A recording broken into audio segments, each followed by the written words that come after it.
अब surface integral का equation अपन करते हैं, बहुत ही अच्छा और एक जिससे सारी चीज़ें आपको सरफेस इंटीग्रल का समझ में आ जाए।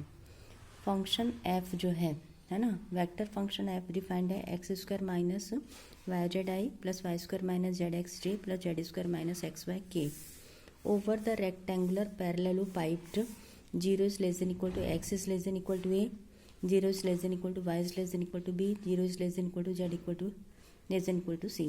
तो क्यूबॉइड का फॉर्म बनता है। ये क्यूबॉइड बनाना आता है सबको।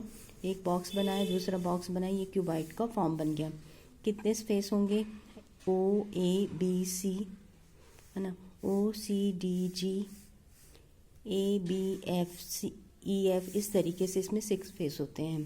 तो पहले सारे पॉइंट्स को डिफाइन कर लेते हैं।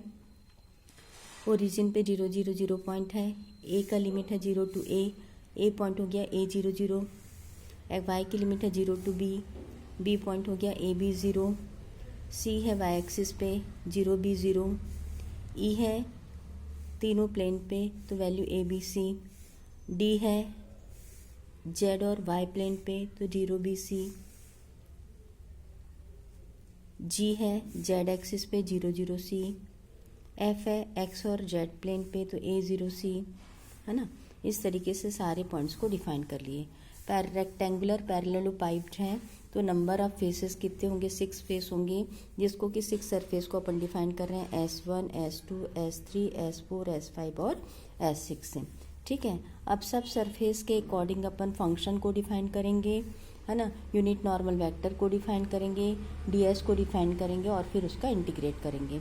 तो फर्स्ट सरफेस अपन लेके चल रहे हैं ओ a B C.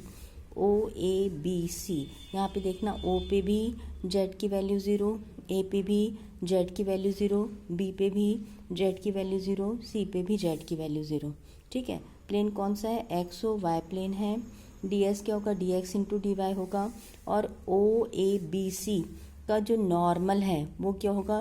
Unit normal vector negative direction of Z पे है, इसलिए एन की वैल्यू क्या हो जाएगी? माइनस के। तो पहले अपन ने सरफेस सीरियल नंबर लिखा फर्स्ट सरफेस को, उसको डिफाइन किया ओ ए बी सी से।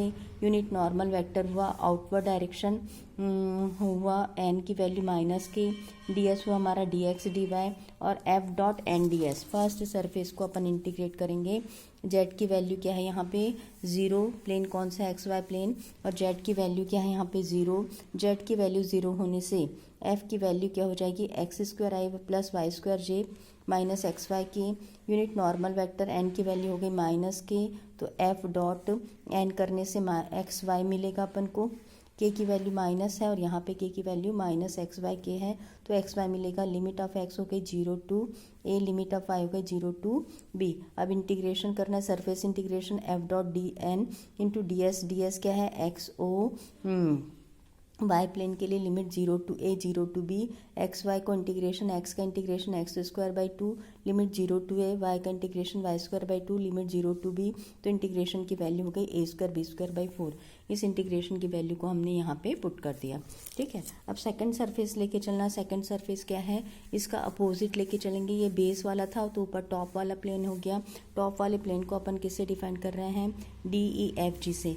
डी ई एफ जी से। डी ई एफ जी पे जेड की वैल्यू सी फिक्स्ड है, डी ई एफ जी पे जेड की वैल्यू सी फिक्स है, इसलिए डी जेड की वैल्यू क्या हो जाएगी? 0। और यूनिट नॉर्मल वेक्टर एन की वैल्यू क्या होगी? पॉजिटिव डायरेक्शन ऑफ जेड है, इट मीन्स एन की वैल्यू क्या हो जाएगी?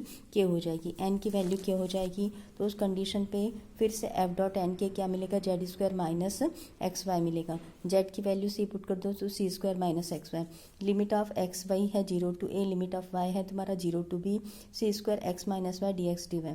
सी स्क्वायर कॉन्स्टेंट है, इंटीग्रेशन हुआ डी एक्स डी वाई का एक्स वाई, लिमिट हो गई ए बी, तो C square A B minus X Y D x D Y का इंटीग्रेशन प्रीवियस को पार्ट में कर चुके हैं, तो उसकी वैल्यू के A square B square by 4। ये हो गया हमारा S2 की वैल्यू। अब S3 पे पहुंच जाते हैं। अब S3 पे पहुंच जाते हैं। S3 पे सरफेस क्या है? B C D. S3 पे सरफेस क्या है? बी सी डी ई। बी सी डी ई पे देखना ए बी 0, ए बी 0, ये हुआ ए बी 0, सी हुआ तुम्हारे पास 0 बी 0, डी हुआ तुम्हारे पास 0 बी सी, ये हुआ तुम्हारा ए बी सी, मतलब y की वैल्यू b फिक्स है और n की value positive direction of y है, मतलब n की वैल्यू क्या हो गई j हो गई। प्लेन क्या हुआ x ओ जेड प्लेन हुआ, तो dz क्या ds क्या हो जाएगा dx dz। x की लिमिट क्या हो जाएगी तुम्हारी यहाँ पे S3 पे, y की वैल्यू b हुई, n की वैल्यू j हुई, x ओ जेड प्लेन से dx dz मिला, लिमिट ऑफ x हो गया 0 to a, limit of z हो गया 0 to c।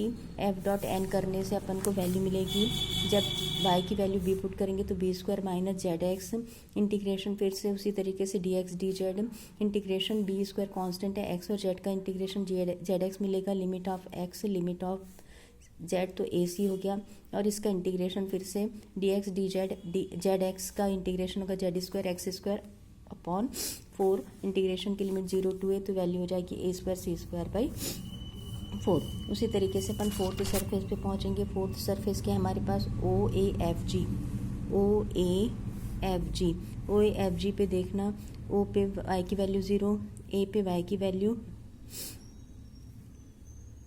0, एफ पे y की वैल्यू 0, जी पे y की वैल्यू 0, मतलब ओ ए एफ जी पे y की वैल्यू क्या है 0 है।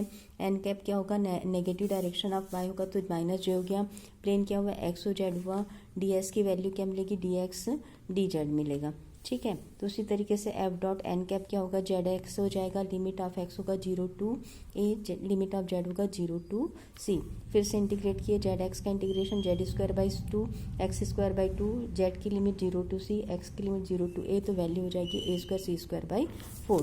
अब फिफ्थ सरफेस पे पहुंच जाते हैं। फिफ्थ सरफेस क्या है A B E F, A B E F, A B E F पे एक्स की वैल्यू a फिक्स है, प्लेन कौन सा हो गया वाई जेड प्लेन हो गया, एक्स की वैल्यू a फिक्स है, ठीक है। और नॉर्मल क्या होगा पॉजिटिव डायरेक्शन ऑफ i हो जाएगा, तो n की वैल्यू i हो गई, है ना। प्लेन वाई ओ जेड हो गया D Y D Z, Y की लिमिट 0 to b, जेड की लिमिट 0 to c, एक्स की वैल्यू a, तो वैल्यू क्या हो जाएगी एफ डॉट एन की A square minus Y Z, किसके रिस्पेक्ट पे इंटीग्रेट करना है वाई जेड के रिस्पेक्ट पे, ए स्क्वायर को कॉमन निकाल लेंगे, integration of Y D Y Y Z का Z, limit 0 to b 0 to c से A square B C minus Y Z D Z का वाई से स्क्वायर पे, integration Y square by 2, Z का integration Z square by 2, limit फिर से 0 to b 0 to c, तो B square C square by 4 ये हो गया। अब लास्ट सरफेस बचे हमारे पास ओ सी डी जी की, ओ सी डी जी पे, ओ सी डी जी सब पॉइंट पे देखना, एक्स की वैल्यू क्या है हमारे पास 0 है, और यूनिट नॉर्मल वेक्टर एन क्या होगा अपोजिट डायरेक्शन ऑफ एक्स हो रहा है, नेगेटिव डायरेक्शन ऑफ एक्स हो रहा है, इसलिए एन की वैल्यू क्या ले लिया अपन ने माइनस आई।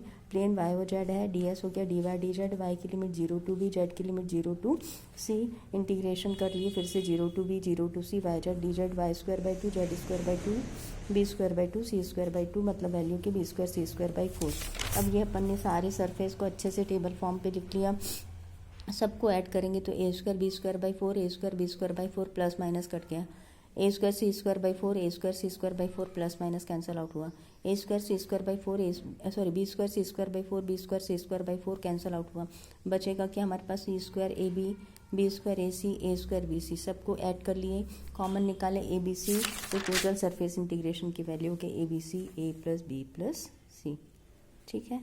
ये बहुत ही आसान है, एक प्लेन का अगर समझ में आ जाता है तो सारी चीज़ें समझ में आ जाएगी। सरफेस इंटीग्रेशन का सबसे आसान और सबसे खूबसूरत क्वेश्चन है ये, जिसमें कि हमको 6 सरफेस मिलते हैं, यूनिट नॉर्मल वेक्टर एन को डिफाइन करना है, प्लेन को डिफाइन करना है, और उसके बाद उसको इंटीग्रेट करना है।